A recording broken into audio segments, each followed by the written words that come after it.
السلام علیکم دوستو، حال احوال کے نئے ایپیسوڈ میں خوش آمدید۔ آج کے ایپیسوڈ میں ہم ایک سرائیکی لوک کہانی بادشاہ اور کسان آپ کی خدمت میں پیش کریں گے۔ امید ہے آپ کو یہ کہانی پسند آئے گی۔ کہانی شروع کرنے سے پہلے آپ سے گزارش ہے کہ اس ایپیسوڈ کو لائک کر دیں اور اس چینل کو سبسکرائب کر دیں۔ آپ کا بہت شکریہ۔ تو لیجئے کہانی سنیے۔ کہانی دا نام ہے بادشاہ تے جٹ۔ ایک بادشاہ چھوٹے زمین دا بادشاہ ایک جاڑے وہ اپنے وزیرے نال جنگل شکار کھیلن گیا۔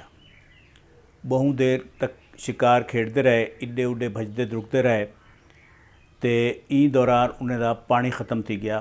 گرمی بہت آئی تو انہیں بہت ترہ لگی۔ اڈے اڈے جنگل گئن، رستہ بھول گئن، ترہ کنے برا حال آ، پھردے رہ گئن۔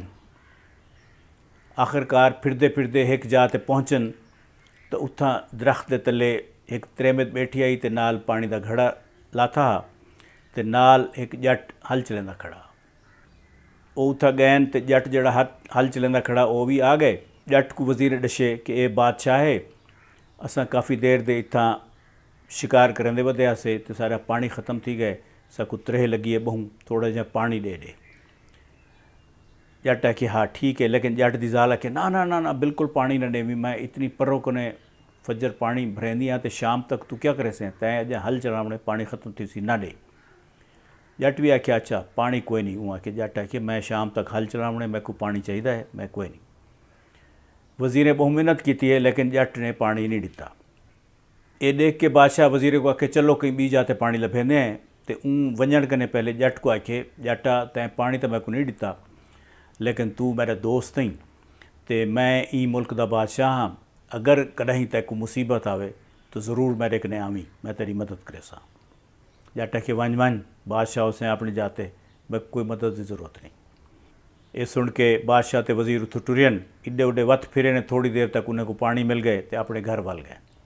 سب این گال کو بھلا گئے۔ کئی سال گزرن تو اون علاقے قحط آیا، بارش نہیں تھی، فصلاں ختم تھی گئن، کھاون پیون دی کشے نہیں رہی، لوگ تنگ ہن، بک کنے مردے پین۔ ایک جڑے جٹ کو دی زال ہے کہ وہ جڑا بندہ ایک جڑے آیا سارے کنے پانی منگن، وہ آدھا پیا کہ میں تو بادشاہ ہاں ملک دا تے کو کوئی مشکل آوے تو میرے کنے آویں، اندے کنے وان۔ جٹ ہے کہ میں اندے کنے کیا کرن ونجا، سا پانی دا نہیں دیتا۔ لال ہے کہ وان تا دیکھ۔ آخر جٹ ہمت کیتی ہے، اٹھے تے بادشاہ شہر دی طرف ٹر پائے۔ شہر پہنچے، محل دا پوچھ کے اتھا گئے، محل دے سامنے ون کے آواز دیتی سی، دربانے ہے کہ تو کون نہیں؟ وہاں کہ بادشاہ کو آکھو میں اندہ او دوست آیا جے کو پانی نہ دیتا۔ دربانے ون کے بادشاہ کو ڈشے، بادشاہ کہ ہاں صحیح ہے، وہ میرا دوست ہے، تو ساں کو ون کے شاہی محل ٹکاؤ تے ملکہ ان دی خدمت کرو تے ملکہ کو آکھو کہ اج رات اپنے ہاتھ نال کھانا پکا کے کو کھواوے تے کل فجر کو پہلی ملاقات میں اندے نال کرے سا۔ دربان جٹ کو شاہی محل گھن گئے، اتھا ون کے ان دی بڑی خدمت کیتی نے، رات کو ملکہ دا ہاتھ دا پکایا ہوئے کھانا کھوائے نے تے سمائے نے۔ فجر تھئیے، بادشاہ اٹھے، ان دربار لائے تے آکھے سی بھئی وہ میرے دوست کو گھنو۔ دربان کو گئن گھنن، واپس آئن تو چپ کر کے کھڑے تھی گئے۔ بادشاہ کہ کیا تھے، کیا گال ہے؟ دربان کوئی جواب نہ دیون۔ وت بادشاہ کہ جیڑی گال ہے میں کو دسو کیا ہے؟